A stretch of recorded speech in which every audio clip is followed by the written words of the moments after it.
Vamonos, puppy. Vamonos. It is going to be a fresh series, a best of 3 to kick things off. And spawning in the bottom left-hand corner of Royal Blood, we have the pink Protoss player representing Dragon Kaizi Gaming. It is herO.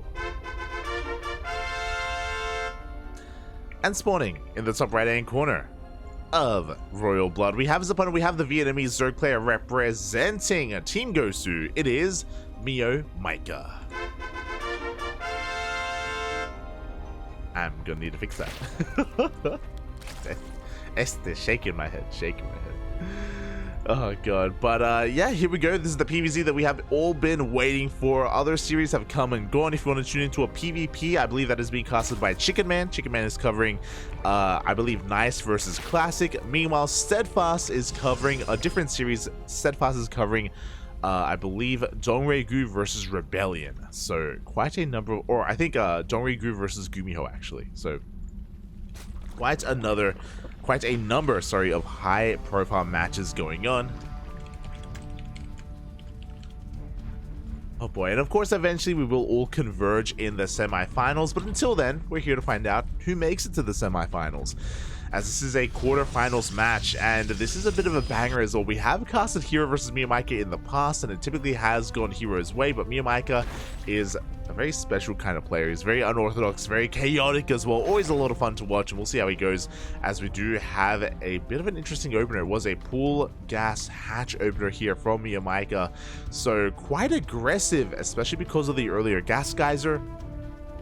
This will lead to faster link speed. This can lead to a faster Roach Warren or even a faster lair as well. So I'm very curious to see how this does unfold. The first 4 links are out. These will be pushing away the scouting probe of herO. And where do we go from here? Meanwhile, across the map, herO is just going for a standard gate expand. But the question is, what will the openers be? Because herO doesn't just have to go for the quote-unquote herO style play. He's a very aggressive player. He can be very difficult to read as well. Just because herO popularized the Stargate opener doesn't mean he has to do that every single game. He is willing to go into a Twilight Council. He's willing to go even Robo first as well. He's crazy like that. As this game, he does indeed go for the Stargate. Stargate is turned down in the main base. Across the map, link speed is prioritized, and we are not pulling out a gas, by the way, so this can lead into a faster. I don't think we're going to be seeing a Baneling nest, otherwise we would have seen it by now, so no Bane bust. We can go into a Roach Warren, or we could even start a very fast lair. Initially, the Adept has arrived, and we do see it just threading the bases to shade into the main as well. And I would imagine if we did want to throw down some tech, MeomaikA most likely wants to kill this Adept and deal with any kind of scouting first before committing to anything. As the Adept is forced back, forced to join up within second, and there we go. As soon as the Adept leaves, lair is on the way. We have a lair, we have a second gas as well. This is looking like fast Hydras, but we'll see. This looks like the beginnings of Ling Hydra. As the Adepts shade into the main base, they commit to the shade, which means these Adepts are going to be going down, but they do get a couple of drones for their troubles. 3 drones already falling. Can we go into 4th? Ooh. 4 drones do go down, and we get a scout of the lair. And if herO knows anything about MeomaikA, this is most likely going to be Hydra. But what's important as well is that herO, he didn't scout the second gas geyser in the natural. I do think that this is on purpose. I love that this gas geyser is hidden, so this looks like a Nidus. Here we go. The Oracle dives into the main base. The second gas geyser has been spotted, and oh, so many drones are going down.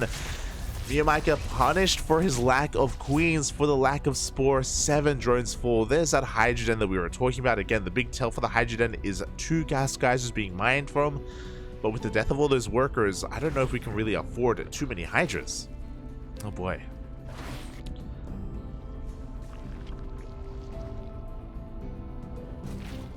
We will see as the Oracle does, or the second Oracle does zoom out across the map as well, head towards the main base. There is a spore in the main, thankfully. And with the help of that spore, this Oracle is going to be focused down. The Oracle will fall for 3 turns. A much better trade here from MeomaikA in the main.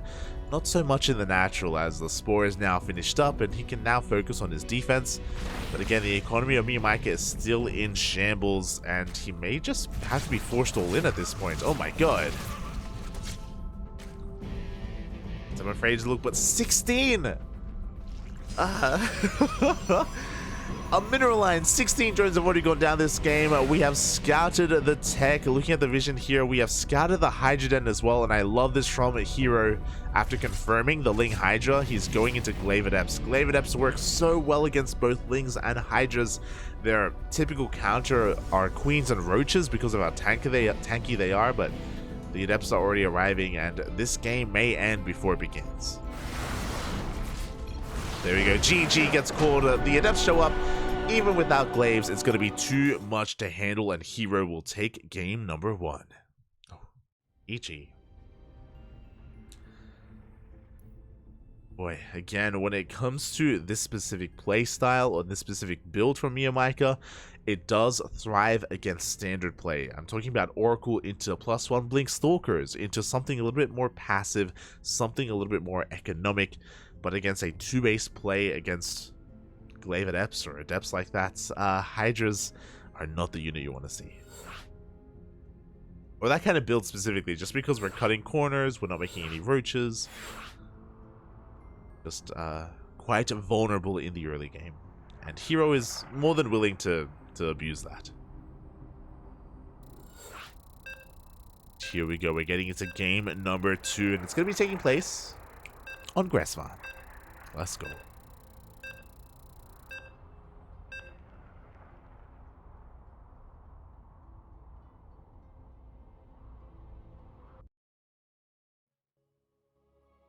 Oh boy, here we go. The series will continue, and hopefully we get an ace match, but we'll see. We'll see what our players have in store for us as we're getting into game number 2, and spawning in the top left-hand corner of grass farm, we have the South Korean.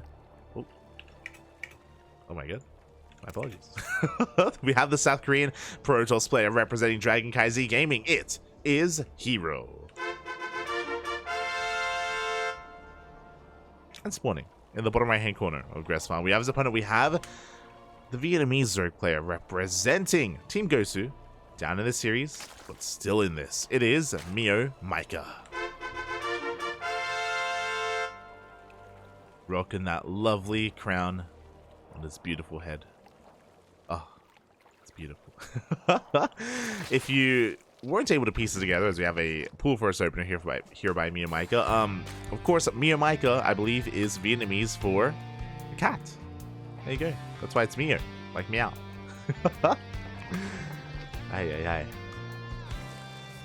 So the cat god, the Cat King, has arrived, and he's looking to bring things back once again. 2 games in a row. We have a pool gas opener here by MeomaikA.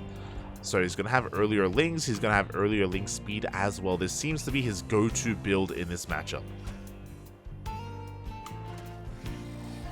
Meanwhile, herO is just being as annoying as possible. Just going to be looking to delay this hatchery. And may even throw down a pylon. And there we go. The pylon is thrown down. MeomaikA forced to take the unnatural natural. Ooh, quite a delay on this base.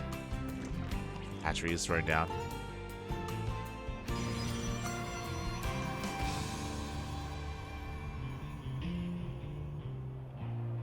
Meanwhile, across the map we have our Gate Cybercore expand here from herO, and everything's looking quite similar to the last game. Nothing too crazy. Once again, we get Ling speed, and we are not pulling out of gas. We saw last game it was for a faster lair to get into Hydras. We'll see what it's for this time. It could be a faster lair to get into a Nidus. It could be for a Roach Warren. Could be for Drop-a-Lord play. Typically, this gas is, important. Is it used for something?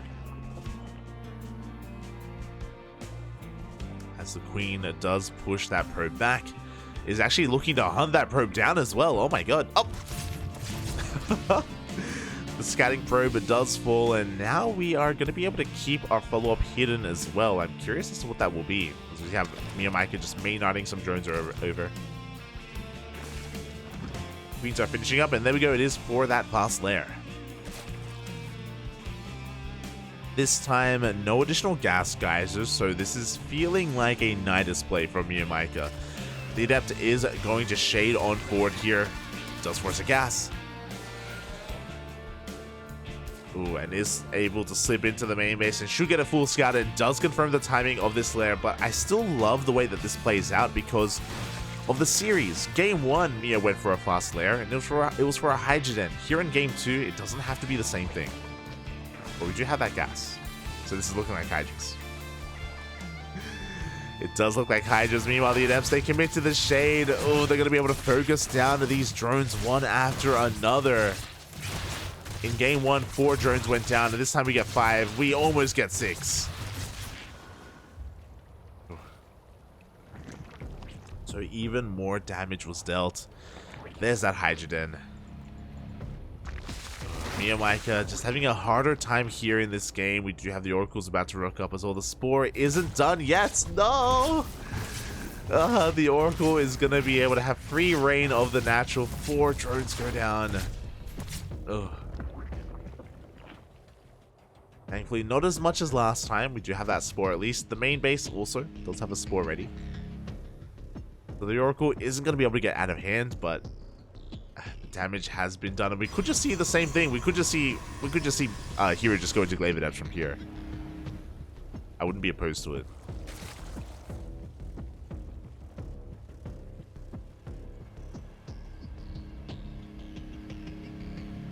Boys, the Oracles are sharking around behind this. We do not have a Forge, so this does scream Glaive Adepts, but we'll see. We'll see what the plan will be here from herO. As there we go, Glaives has begun. It's going to be a repeat of Game 1. This time, MeomaikA is actually going to have a standing army. He's actually already making Hydras and he's flooding Lings across the map. So MeomaikA wants to be the aggressor, but he's going to be running into depths. Like, is this going to work out, Poppy? We'll see. We'll see. As MeomaikA is completely all in, the game will end one way or another. Only one of these players is making it out of this series in one piece. Here we go, the Lings and Hydras have arrived. The Adepts do reveal themselves, and immediately MeomaikA has to respect this. As herO does threaten the shade, just buying some time and waiting for Glaives to finish. Waiting for another warp in.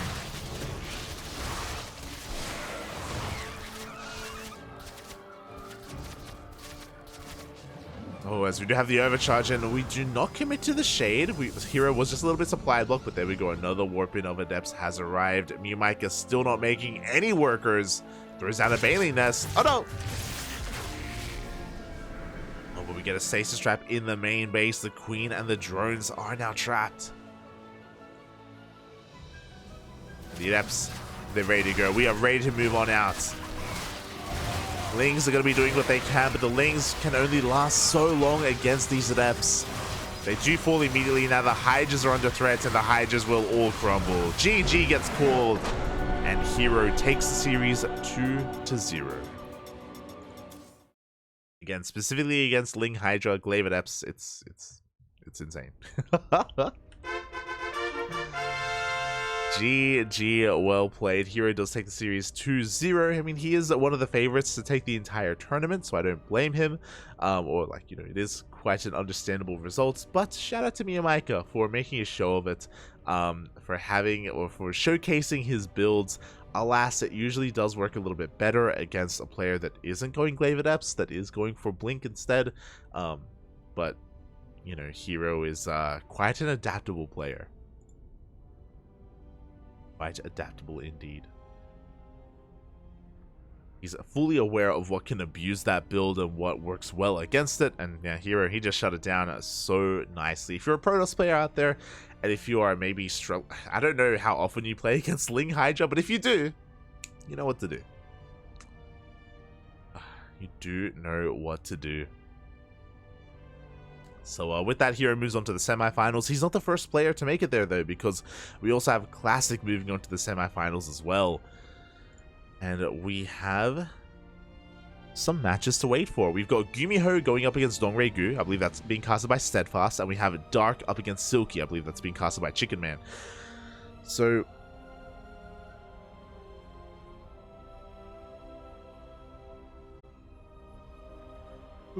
we will have to lie and wait. Lie and wait, even.